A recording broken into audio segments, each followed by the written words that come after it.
To turn on or turn off item save file sound effect when voiceover is on in iPhone 14 Pro, open settings, tap settings to open, and then scroll down the screen, find accessibility.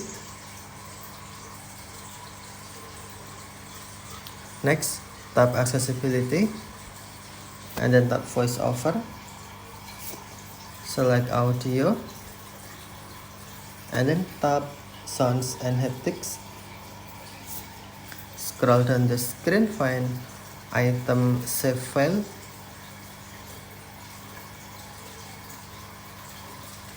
Next, tap item save file, and then on sound, tap switch until green to turn on or tap switch until green to turn off. Tap switch until green to turn off item save file sound effect when voiceover is on or tap switch until green to turn off. Okay, thank you for watching. Have a nice day.